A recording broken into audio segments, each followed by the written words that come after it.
ended today. So any final statement to Indonesia in the presidency, the G20, or any recommendations for us? Congratulations to Indonesia, and terima kasih to the President for bringing us together. You have achieved what was thought to be impossible, to have leaders to agree on a joint statement to the world and to use their time to focus on the most difficult problems: slowing growth, high inflation, the food and energy insecurity in many places, high level of debt. So we have done a lot to bring consensus on these issues thanks to the summit in Bali. All right, so what about the Russia invasion to Ukraine and the fact that Russia and the G7 countries are often at odds? How do you handle the conflict among the IMF members? The message President Widodo passed to the world was very clear: end the war. It may be a war in Ukraine, far away from Indonesia, but it has affected the economy of all nations. And this is a message that I hope will be carried forward in the days and weeks ahead. For us at the IMF, we have 190 members, and we have worked hard to keep them together because the challenges they face are extraordinary. We have lived in short 3 years through shock upon shock upon shock. We had COVID. COVID took away a lot of wealth from the world, the equivalent of over 5% of our global GDP. We then had the war in Ukraine. It has pushed prices, especially energy and food, up, causing inflation. And then to respond to inflation, central banks are tightening financial conditions. In other words, rates are going up. That is causing cost of living crisis. And as you know very well in Indonesia, climate change is already hitting us. We have had a number of climate disasters on all continents. So in that context, what we have seen is extraordinary. We were recovering from COVID. Global growth went up to 6.1% in 2021, and then abruptly went down 3.2% this year, down further 2.7% in 2023. This gloomy horizon has some bright spots. Indonesia is one of them. All right, now let's talk about the recession that will be predicted come in 2023. Do you think that Indonesia has a big and strong enough capital to deal with it? I am confident that Indonesia would come through the year ahead in a much stronger position than most of the world. We are projecting for this year, 22, 5.3% in Indonesia, and for next year, slightly slower growth at 5%, still almost 2 times higher than we have for the rest of the world. What is the strength of Indonesia? Reforms. You have made the economy much more competitive, open for investors. Your fiscal position is very good, and you also benefited from terms of trade because you are exporter of commodities where prices went up. But on top of these good actions, you have vibrant young population, and that is a huge benefit for Indonesia.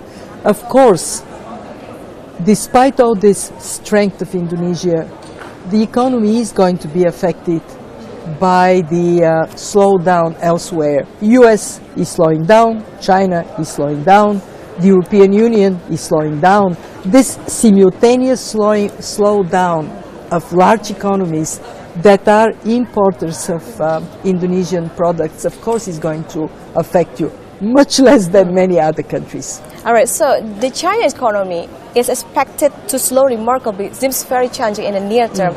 So how it would impact in Asia, especially for the emerging economy countries like Indonesia, as we know that Indonesia and China has a relation that China is a big export market for Indonesia.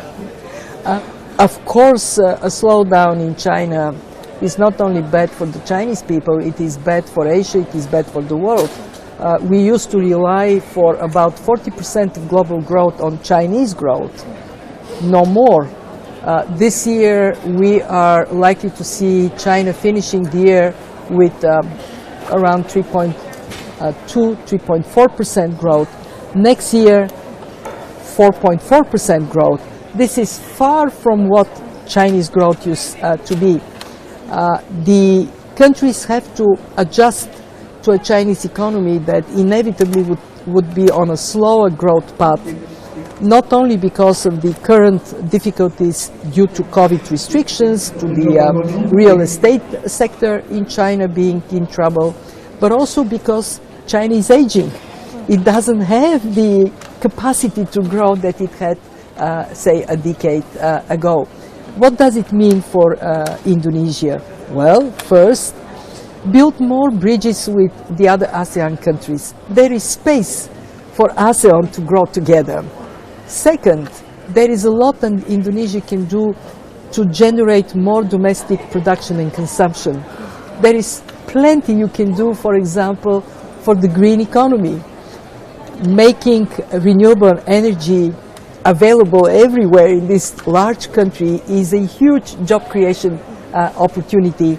And three, Indonesia can seek to be more of an exporter than an importer, and in fact this is already happening. China-Indonesia used to be, China imports a lot from Indonesia, exports not that much. Now there is more balance in that regard. All right, do you expect it to rebound afterwards? So how do you see the China's medium-term growth? I'm sorry? Do you expect it to rebound afterwards about the China's economy? So, and how do you see the China's medium-term growth now? Yeah, well, the way we see China is it will continue to be a very significant factor in the world economy, of course, because it is large and more diversified today. What we are hoping China would do is to pursue reforms that so far has served the country really well. And I would point to three areas where China can do more. One, to make state-owned enterprises and private enterprises operate on the same ground. Eliminate some of the privileges that state-owned enterprises enjoy. That increases competition, makes the economy more vibrant. Two, China is still in a position to pursue more openness. There are still parts of the Chinese economy that are somewhat protected. China can do more in that regard. And of course, three, China can be faster to adjust its policies to changing circumstances. We have seen in the case of COVID that China retained zero COVID policy for a long time. Now they have started to recalibrate it. That could have been done a bit earlier. All right, the inflation rates, food prices, energy prices, there are still big challenges for Indonesia in 2023. So what are the economic policy actions that Asia, especially for the emerging economy like Indonesia, need to take to address the crisis? The oil and gas crisis is due to the war in Ukraine primarily. And therefore, every effort should be made to end the war. But beyond that, it is important for countries to allow the market to function and send a signal to consumers and producers to be more energy efficient. If we compress the price, if we try to keep it low, all we do is we encourage more consumption, and more consumption means more pressure on prices upward. And the other very important measure for governments is to identify who are the most vulnerable in their society and direct support to them, not to everybody. Rich people should not be getting energy subsidies, they can pay for their consumption. All right, thank you so much, Madam Kristalina Georgieva, for your time in this interview with Kompas TV. Hope you always stay healthy and successful, all of us, and enjoy Bali as well. Thank you very much. Thank you.